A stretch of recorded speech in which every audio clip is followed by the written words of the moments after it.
As we discussed in my office yesterday, the line between legitimate political discourse and hate speech can sometimes be hard to identify, and especially when you're relying on artificial intelligence and other technologies for the initial discovery. Can you discuss what steps that Facebook currently takes when making these evaluations, the challenges that you face, and any examples of where you may draw the line between what is and what is not hate speech? Yes, Mr. Chairman. I'll speak to hate speech, and then I'll talk about enforcing our content policies more broadly. So actually, maybe if you're okay with it, I'll go in the other order. So from the beginning of the company in 2004, I started it in my dorm room. It was me and my roommate. We didn't have AI technology that could look at the content that people were sharing. So we basically had to enforce our content policies reactively. People could share what they wanted, and then if someone in the community found it to be offensive or against our policies, they'd flag it for us and we'd look at it reactively.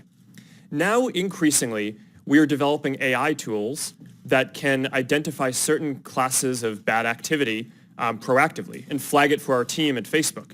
By the end of this year, by the way, we're going to have more than 20,000 people working on security and content review, working across all these things. So when content gets flagged to us, we have those people look at it, and if it violates our policies, then we take it down.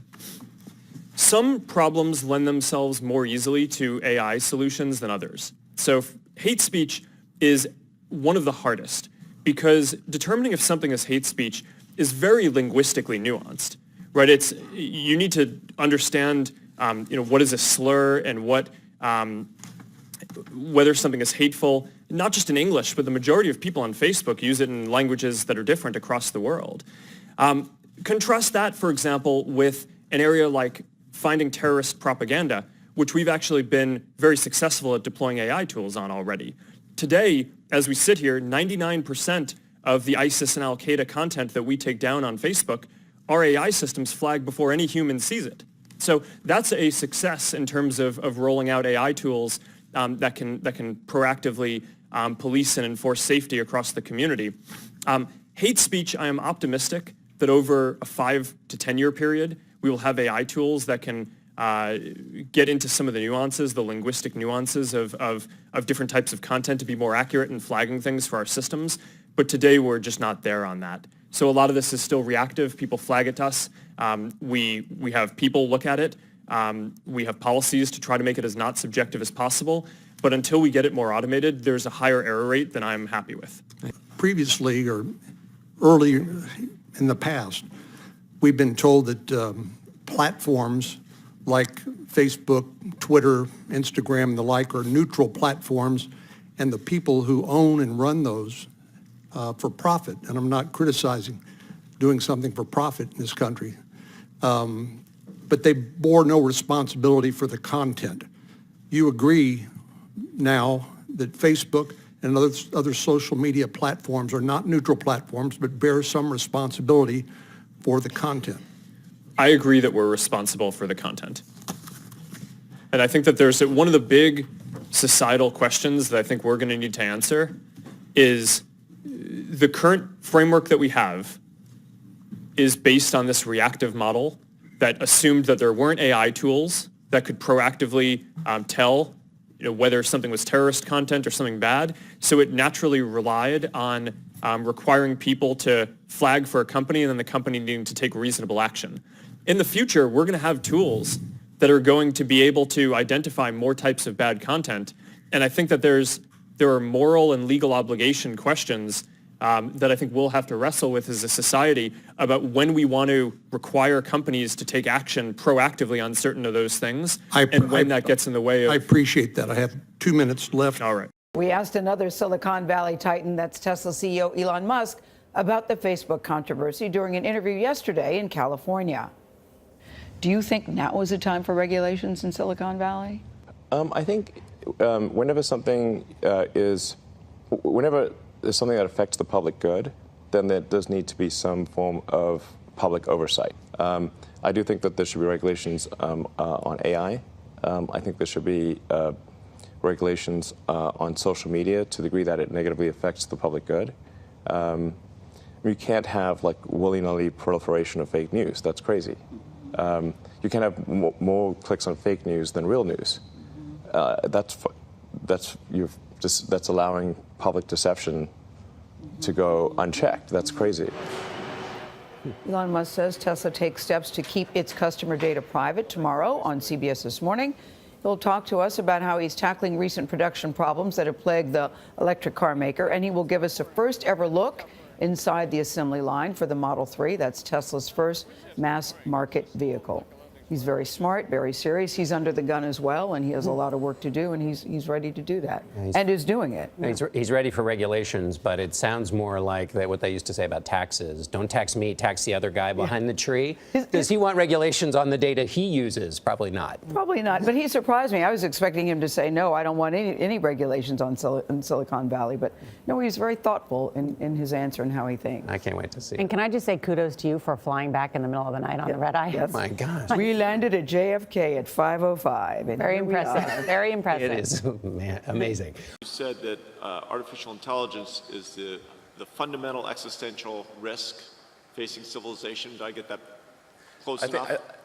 In my opinion, it is the biggest risk that we face as a civilization is artificial intelligence. And so, to a group of leaders, what would you advise that how should we be addressing something that's such a large landscape and yet obviously so important? I think that one of the roles of government is to ensure the public good, and to that dangers to the public are addressed. So that hence the regulatory thing. I think the first order of business would be to try to learn as much as possible, to understand the nature of the issues, to look closely at the progress that is being made and the remarkable achievements of artificial intelligence. Last year, Go, which is quite a difficult game to beat, that people thought would never be beaten with by a computer, that a computer would either never beat the best human player or that it was 20 years away. And last year, AlphaGo, which was done by DeepMind, which is a kind of a Google subsidiary, absolutely crushed the world's best player. And now it can play at the top 50 simultaneously and crush them all. So, just like that pace of progress is remarkable, and you can see more and more coming out. I think the robotics, you can see robots that can learn to walk from nothing, within hours, like way faster than any biological being.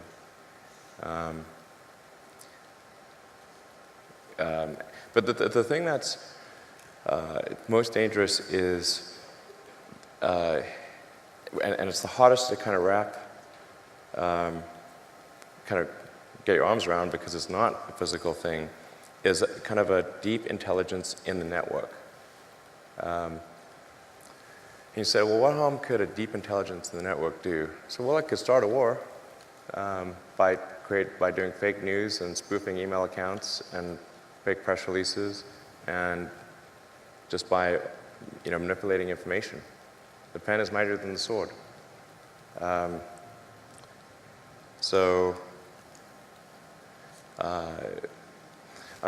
an example, I want to emphasize, I do not think this actually occurred. This is purely a hypothetical that I'm digging my grave here.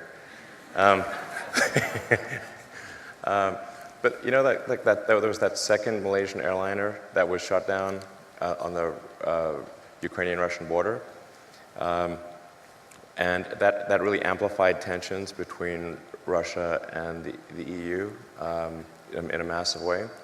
Well, let's say if you had an AI that was where the AI's goal was to maximize the value of a portfolio of stocks. One of the ways to maximize value would be to go long on defense, short on consumer, start a war. And then how could it do that? Well, hack into the Malaysian Airlines aircraft routing server, route it over a war zone, then send an anonymous tip that an enemy aircraft is flying overhead right now.